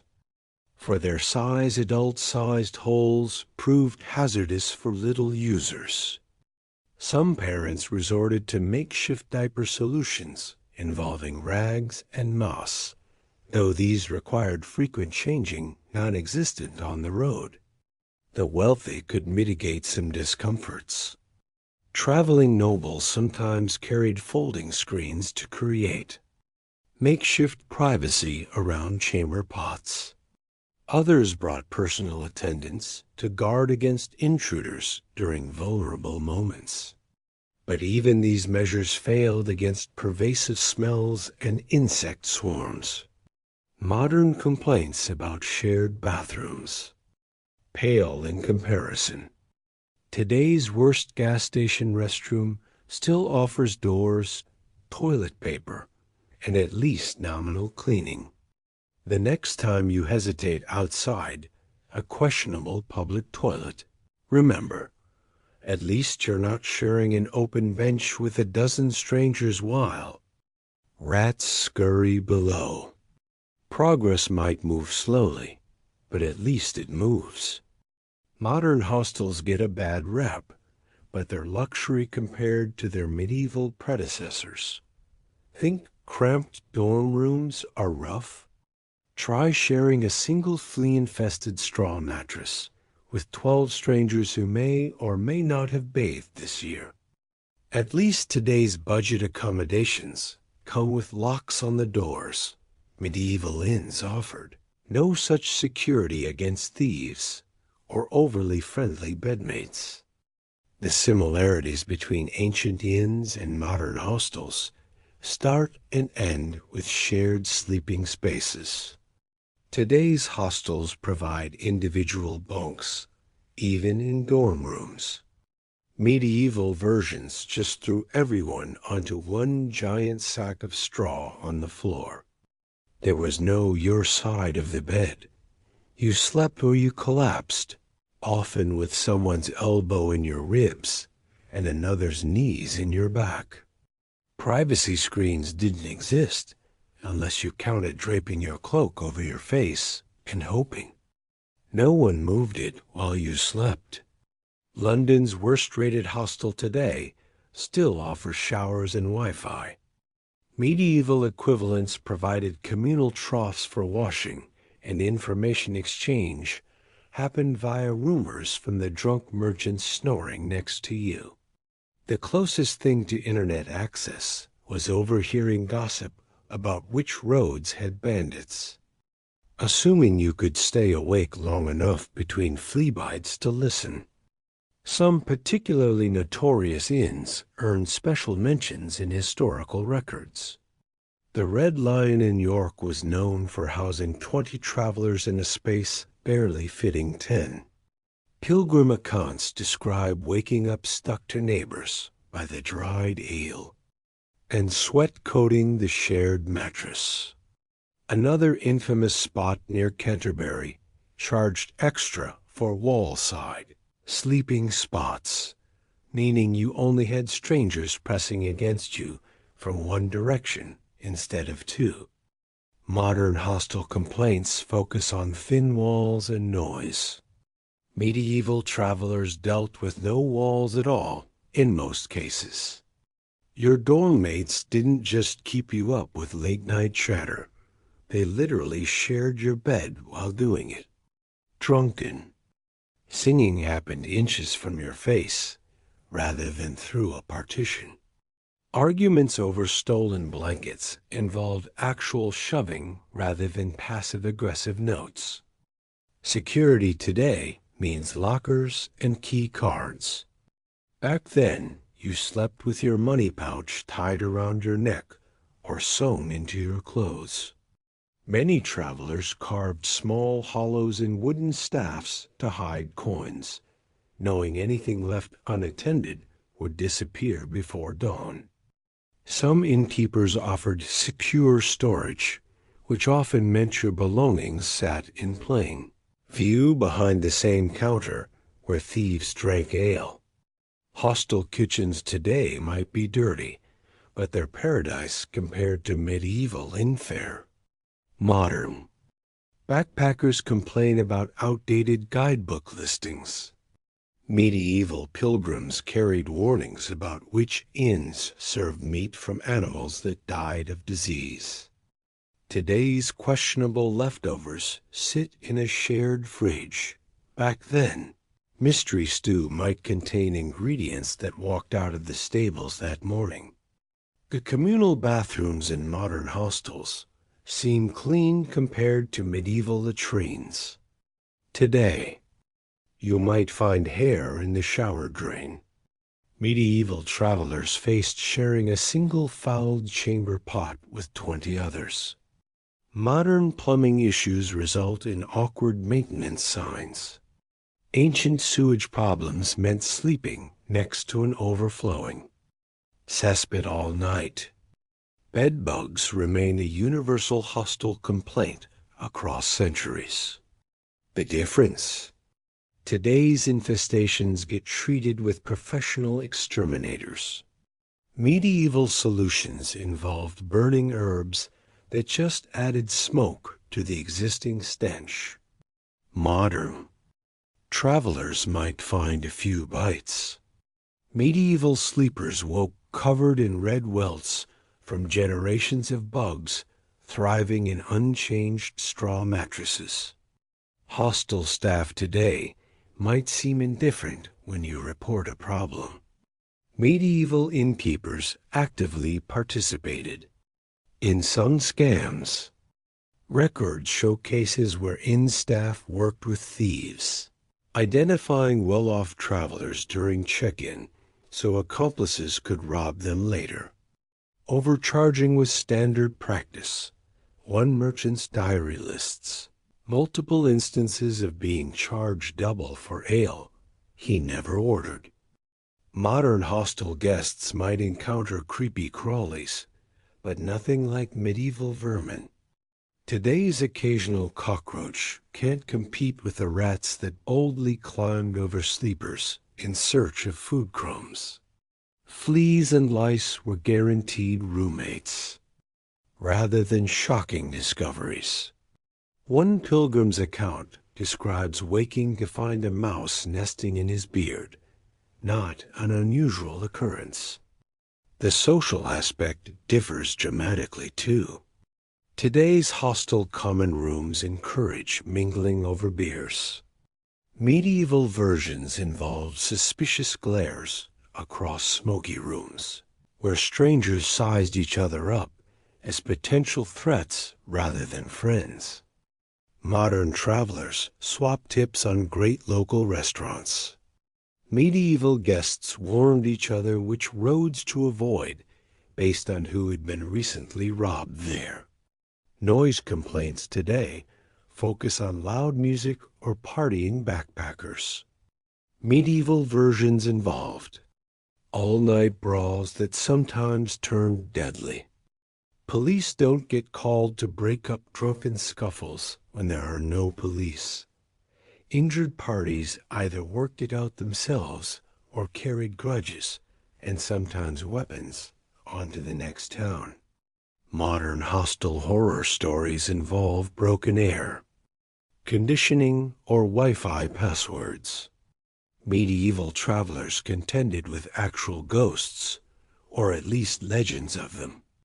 Several inns were built on old battlefields or near execution sites, with staff perpetuating haunting stories to explain strange noises better attributed to rats and rot. One inn near Edinburgh famously charged extra for ghost-free rooms that were simply slightly less filthy than the others. The modern equivalent of medieval inn sleeping arrangements would be stuffing 15 people onto a single king-sized bed with no sheets, then letting stray dogs join halfway through the night. Today's backpackers might share bathrooms with strangers. Medieval travelers shared body heat, parasites, and occasionally blood from the fights that broke out over blanket territory.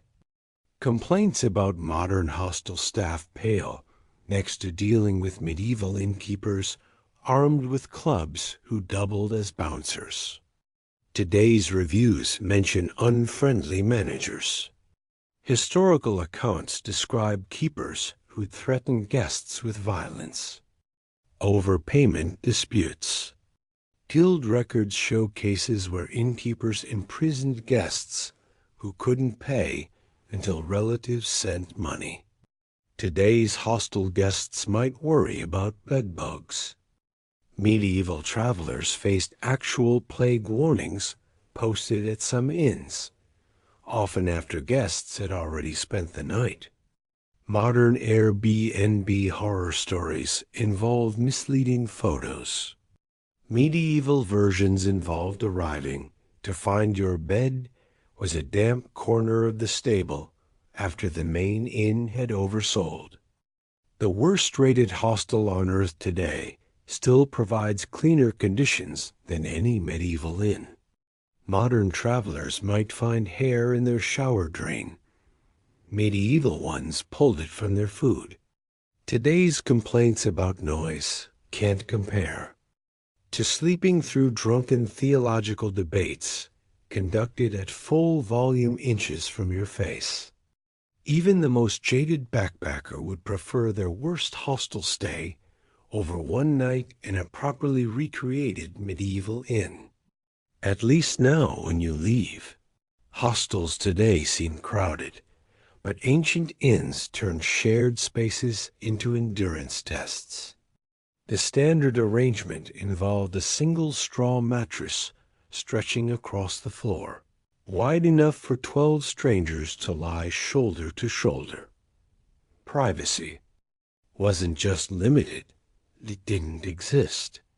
You slept pressed against people whose names you'd never learn, breathing in the collective scent of sweat, wet wool, and last night's ale. Medieval travelers wrote extensively about these arrangements, usually with a mix of resignation and horror. One merchant's diary describes arriving exhausted to an inn, only to find the last spot on the communal bed already claimed by a snoring farmer. The solution? Sliding in anyway and hoping the man didn't roll over. Another account mentions waking up to find a stranger's arm flung across their face, the fabric of the sleeve stiff with old food stains. Straw mattresses rarely got replaced. Inns kept the same filling for months, adding fresh straw on top when the old layers compacted into something resembling lumpy concrete. The bottom layers fermented slowly from body heat and spilled drinks, creating a sour, yeasty smell that clung to clothing for days. Archaeologists examining medieval inn sites found clusters of bedbug exoskeletons in these mattresses, sometimes stacked dozens deep in the corners where the straw met the floor. Bed-sharing etiquette existed, sort of. Travel guides advised securing a spot near the wall to avoid getting crushed by middle-of-the-night arrivals. Those who tried to claim extra space faced consequences. One 14th century text recounts a brawl, starting because a merchant spread his luggage across the bed. Some inns assigned sleeping positions by social rank, putting wealthier guests at the ends where they get marginally cleaner straw. The straw itself was rarely just straw. Thrifty. Innkeepers mixed in whatever cheap stuffing they could find, dried leaves, reeds, even shredded bits of old rope. A particularly unlucky traveler, in 1325, wrote of a mattress that crunched when he lay down, later discovering it contained broken eggshells mixed in for bulk. Others reported waking up with rashes from whatever plants had been hastily bundled into their bedding. Movement during the night was risky. Shifting positions could mean elbowing a stranger in the ribs or disturbing the fragile peace of proximity. One account describes a pilgrim accidentally kneeing his bedmate while turning over, sparking an argument that ended with both men shoved onto the floor by their exasperated neighbors. Shared blankets, when available, became tug-of-war prizes, with guests wrapping fistfuls of fabric around themselves to claim territory. Noise was constant. Beyond the snoring and rustling straw, late arrivals tripped over sleepers in the dark. Drunk patrons stumbled in at all hours, collapsing onto whatever space remained.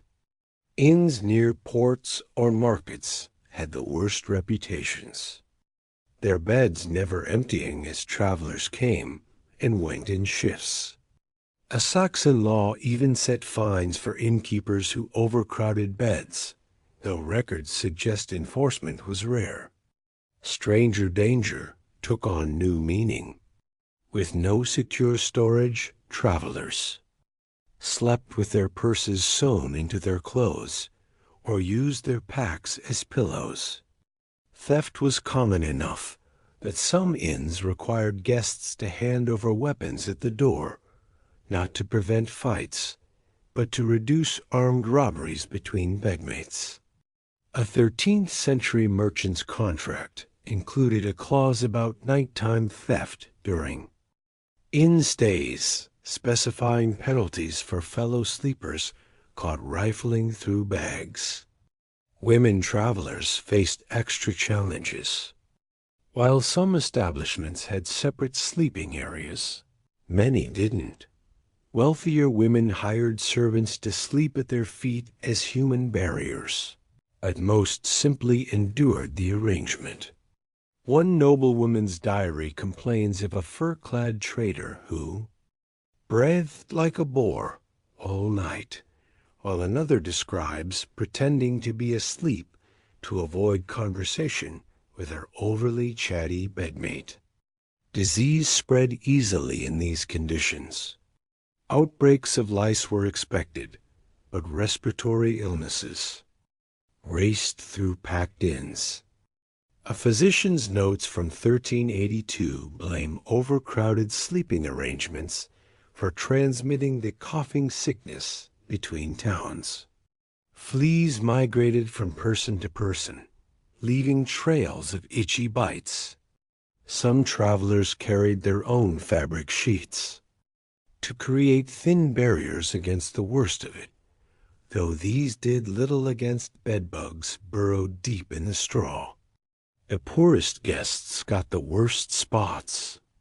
Those who couldn't pay full price often slept perpendicular at the foot of the bed, their legs overlapping with the main row of sleepers. Others curled up on benches or tables, though innkeepers charged extra for these marginally private spots. In bad weather, even the floor space near the hearth became premium real estate, with guests practically stacking themselves like firewood. To stay warm, animals joined the mix. Farm animals sometimes shared the sleeping area in rural inns, their body heat helping warm the room in winter. Dogs curled up at the edges of the mattress, while chickens roosted overhead.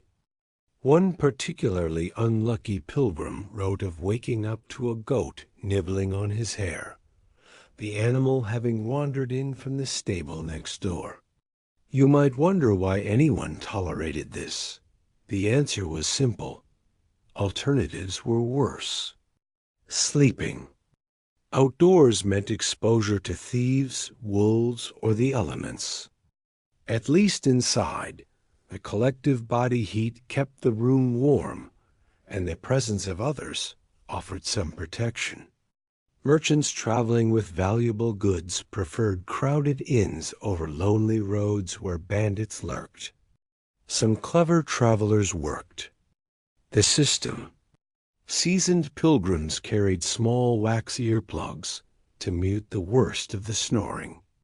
Others bribed innkeepers for corner spots or arrived early to claim wall-side positions. A few particularly shrewd merchants paid for two spaces not to stretch out, but to create a buffer zone between themselves and potential thieves. Communal sleeping lingered surprisingly long. Even into the 1700s, some rural inns kept the old, straw-filled mattresses, though private rooms were becoming more common. Critics wrote pamphlets decrying the practice as uncivilized, but change came slowly. Economics trumped comfort. Why buy 15 separate beds when one big one fit the same number of guests? Mattresses gradually improved, but the habit of squeezing guests together didn't vanish overnight. Early American taverns still packed travelers into shared beds, leading to complaints about inhuman crowding. Well into the 1800s, the phrase "sleep tight" originally referred to pulling the ropes supporting a bed taut, unless you were at an inn, where it meant clinging to your scrap of blanket before someone yanked it away. Next time you grumble about a hostile dorm, picture your ancestors sleeping back to back with a dozen unfriendly strangers on a lumpy sack of moldy straw. Modern budget travel might have thin walls and squeaky bunks, but at least you're not waking up to find a goat eating your hair. Progress, however slow, deserves recognition. Ever been bunked from an overbooked flight? That would have counted as good fortune in the Middle Ages. Ancient inns perfected the art of squeezing in extra guests long before airlines made it profitable. When an inn filled up, which happened constantly, you didn't get a voucher for your inconvenience. You got the stable or the hayloft, or if you were particularly unlucky, a spot on the tavern floor where drunks would step on you all night. Inns had no reservation systems beyond word of mouth. Travelers arrived hoping for space, with no guarantee they'd get it. Market days or religious festivals could quadruple a town's population overnight. Pilgrimage routes saw such constant traffic that innkeepers knew they could always cram in one more body somewhere. A merchant's diary from 1391 describes arriving in Canterbury during peak season to find not so much as a fist's width of straw available in the main inn. He paid full price to sleep standing up in a storage closet. When normal beds filled, creativity took over. Courtyards became dormitories. In good weather, packed with travelers wrapped in cloaks. Hallways filled with bodies laid head to toe like cargo. One particularly enterprising inn near Paris installed rope grids in attic spaces. Guests would drape themselves over the cords like meat in a smokehouse, paying extra for the privilege of not touching the filthy floor. Stables were the most common overflow option. For slightly less than a real bed, you could bunk with the horses. This wasn't just sleeping near animals. It meant sharing their hay, breathing their dust, and dodging their hooves all night. Pilgrim's memoir from 1365 recalls waking up with a Maori nibbling his hair. having mistaken it for stray straw. Others describe the challenge of sleeping while horses relieve themselves constantly a few feet away. Still, it beat the alternative, the turn-away pile. Some inns kept piles of discarded straw outside for refused guests. Travelers desperate enough would burrow into these like animals, despite the bugs, rodents, and occasional dead rat mixed in. A physician's journal from 1418 describes treating multiple patients who developed lung infections from inhaling moldy. Stable straw all night. The treatment? More stable straw, just slightly fresher. Overcrowding created bizarre bedfellows. It wasn't unusual to wake up tangled with strangers who'd crawled in beside you during the night. One legal case from 1429 involves a man suing after being crushed by a tanner who rolled on top of him in an overcrowded bed. The defendant argued this was normal practice when the mattress count exceeds the guest count by half. The court agreed and dismissed the case. Seasonal traffic made things worse. Harvest seasons sent waves of laborers between regions, while winter storms stranded travelers unexpectedly. Wars displaced whole populations that would suddenly descend on roadside inns. A particularly vivid account from 1377 describes a Kentish inn so packed during a rainstorm that guests slept sitting upright against walls, their knees interlocked like puzzle pieces. Religious pilgrimage routes were the worst. Major shrines saw such constant traffic that inns operated in permanent overflow. Some installed tiered wooden platforms in barns' early bunk beds where travelers slept stacked 3 high, with those on bottom getting dripped on by those above. A Canterbury Tales-style account describes pilgrims drawing straws to determine who got the spots nearest the latrine chute. No one was exempt from these conditions. Wealthy travelers might secure private rooms in advance, but unexpected delays could leave them sleeping with commoners.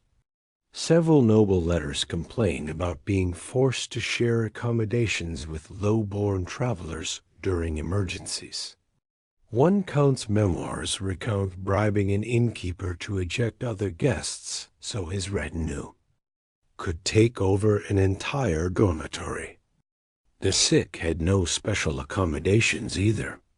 Inns didn't quarantine ill guests unless they were actively dying. Travel journals frequently mention sleeping next to coughing, feverish strangers. A particularly grim merchant's account from 1348, the year the plague hit full force, describes sharing a bed with a man who expired during the night. The innkeeper charged the survivor extra for changing the straw.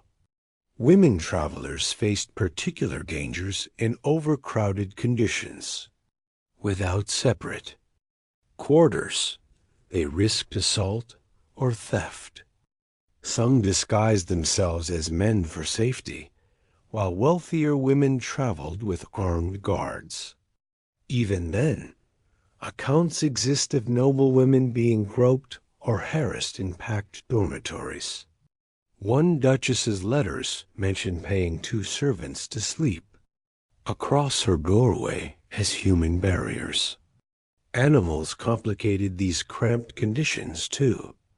Dogs wandered freely through packed rooms, tripping over sleepers. Chickens roosted overhead, dropping feathers and worse onto guests below. Some inns kept geese as makeshift alarm systems effective against thieves, but miserable for anyone trying to rest. A merchant's complaint from 1384 mentions being kept awake all night by a rooster that mistook torchlight for dawn. Children suffered most from overcrowding. Apprentices and young servants got the worst spots under tables, near drafty doors, or at the edges of already packed mattresses. Guild records show frequent complaints about masters forcing apprentices to sleep standing up in corners so paying guests could lie down. Some children resorted to sleeping in bread ovens after they cooled, despite the lingering heat. Privacy didn't exist under these conditions. Changing clothes required using your cloak as a makeshift curtain if you bothered changing at all. Intimate acts between couples happened inches from strangers, leading to numerous legal cases about offended modesty. One amusing ordinance from 1432 prohibits amorous activities in a Munich inn's dormitory after multiple complaints about shaking bedding disturbing others. The poorest travelers often got displaced entirely. When aristocrats arrived unexpectedly, innkeepers would eject common guests regardless of who arrived first. Numerous accounts exist of poor travelers being forced into stables or streets because someone wealthier wanted their spot. One shepherd's legal complaint from 1399 details being thrown out into a snowstorm after paying up front. The innkeeper simply refunded his money and kept the bed. Seasonal workers endured the worst crowding.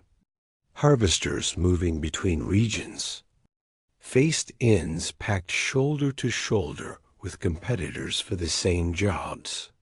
Some accounts describe sleepers arranged like spoons to conserve space, with strict rotations so each took turns on the edge. Others mention entire families sharing single sleeping spaces not much larger than modern twin beds. Disease spread rapidly in these conditions. Shared bedding in packed quarters made perfect transmission pathways for everything, from lice to plague. Medical texts attributed many outbreaks to overcrowded inns, though their suggested solutions, better ventilation, occasional straw changes, were rarely implemented.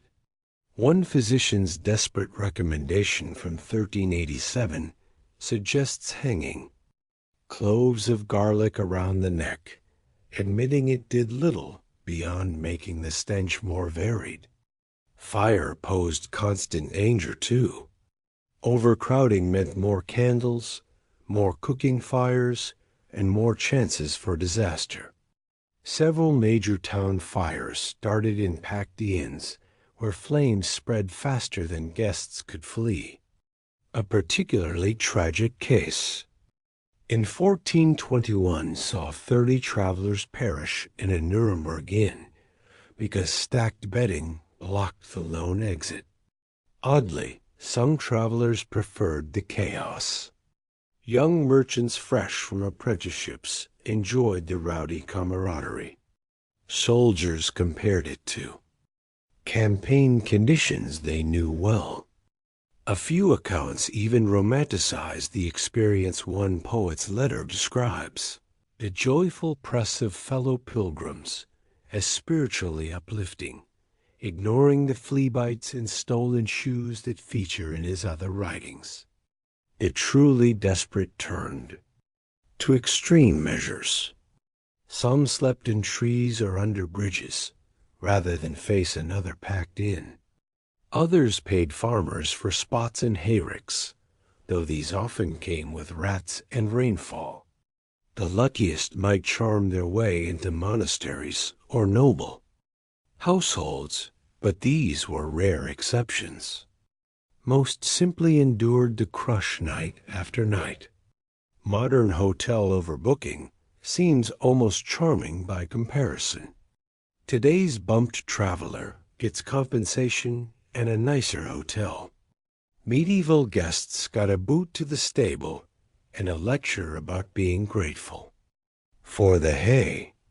The next time you're annoyed about an oversold flight, remember, at least they're not offering to let you ride in the cargo hold with the hunting dogs.